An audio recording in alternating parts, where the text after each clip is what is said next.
Hi friends, welcome back to my channel. My name is Ramaswamy. I'm a pelvic health physiotherapist, and in this video, I tell you about some of the shocking symptoms that might be linked to perimenopause. Yes, you heard it right, perimenopause and not menopause. Here's what my 40-year-old mom of two patient told me the other day. She said, I'm waking up 50 times a night to go to the bathroom. It stings and burns to pee. My skin down there is always itchy and scratchy. And I have this constant UTI-like feeling nonstop all the time. And intercourse is just not on the table.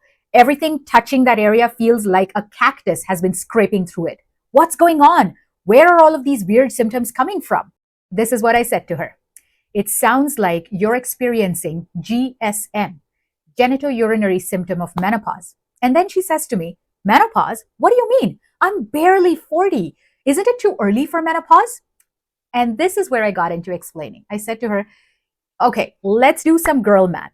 The average age that women undergo menopause is about 51 years old, but the range could be from 45 to 55. And your perimenopause symptoms happen up to 8 to 10 years before that. So 45 minus 10 gets you to about 35, which means anybody who's in their late 30s or early 40s would have all of these symptoms, and it's not unreasonable. A lot of women assume that hot flashes and night sweats are the only hallmark sign of menopause, but that's not true. There is a shocking number of other symptoms, actually over 30 other symptoms that could be linked to perimenopause, and they can start anywhere from 8 to 10 years before you start noticing period changes. So you wouldn't even know you're in perimenopause unless you start paying attention to these symptoms. So GSM actually means genitourinary symptom of menopause. It has 3 different buckets of symptoms. The first symptoms are vaginal symptoms. So people experience vaginal dryness, irritation, itching, burning, everything in and around the vulva. These are the vaginal symptoms. The urinary symptoms include increased frequency of urination, increased urgency, that sensation of feeling like you constantly have a UTI almost at the brink of starting a flare up is a classic urinary symptom. And sometimes you might go to the bathroom and not a whole lot comes out. It's just a trickle. These are the urinary symptoms. And then the third bucket are sexual symptoms. So having pain with intercourse, having discomfort with intercourse, or maybe lack of lubrication, needing to use extra lube every time you have intercourse, or maybe just loss of libido, not being interested in sex is one of the hallmark signs of GSM. When we look at the vulva, vagina, uterus, bladder, urethra, all of these organs embryologically develop from the same set of cells, which means they all have hormone receptors embedded in them.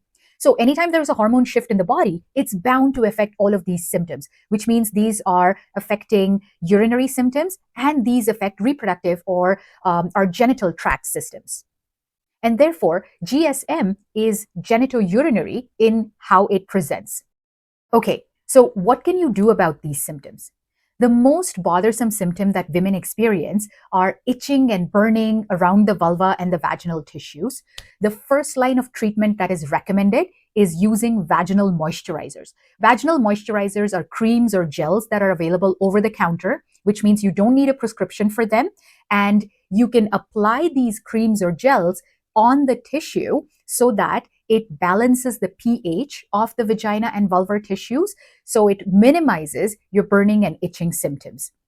Talk to a pelvic health physiotherapist who's certified and educated in these areas so they can guide you along the way. The second most common thing that bothers most people are their bladder symptoms, frequent peeing or burning with peeing, or that sense of urgency with peeing. To address these bladder symptoms, it needs a little bit of lifestyle modification. When you start keeping a track of how often you go to the bathroom in a day, you'll get a good picture of what's your frequency of urination. If there's 2-hour gap in between 2 bathroom visits, that's pretty standard. Between 2 and 3 hours is how much there should be to fill up the bladder. Sometimes people go to the bathroom every half an hour or every 45 minutes. That's way too often. Try to see if you can space out your bathroom visits to about every 2 hours, and that'll help your bladder hold a lot of urine, and this will help retrain it. This is not going to give you a UTI, and this is not going to make your symptoms worse. Again, talk to a pelvic health physiotherapist, and they'll give you more information about how do you retrain your bladder. With discussing your sexual symptoms, when there is pain with intercourse, when there is loss of libido, or irritation with intercourse, or lack of lubrication, vaginal moisturizers definitely help to replenish the moisture barrier, so the sense of irritation is less. But also, there are certain stretches and exercises that you could be doing to help improve the circulation in those tissues. And there would be some techniques that your pelvic health physiotherapist can guide you through, which will help improve the health of these vaginal tissues. So after the first line of treatment is addressed with lifestyle modifications, speaking to a pelvic health physiotherapist, and using a vaginal moisturizer, I would heavily recommend talking to your doctor about it. Talk to a practitioner who knows about menopause and women's health and hormone issues, so they can give you the right treatment options. Menopausal hormone therapy is a very specified, individualized treatment option which customizes certain hormones if necessary. Not everybody would be a good candidate for hormone therapy, but certainly using hormone therapy as an adjunct would be a really good health savior. So this was all about genitourinary symptom of menopause. If you've experienced any of these symptoms, or maybe you have a question about either of these symptoms, leave a note in the comments below and I can answer them for you. To learn more about such health insights, click on the video link here, and that'll take you to many such informative videos. Thank you.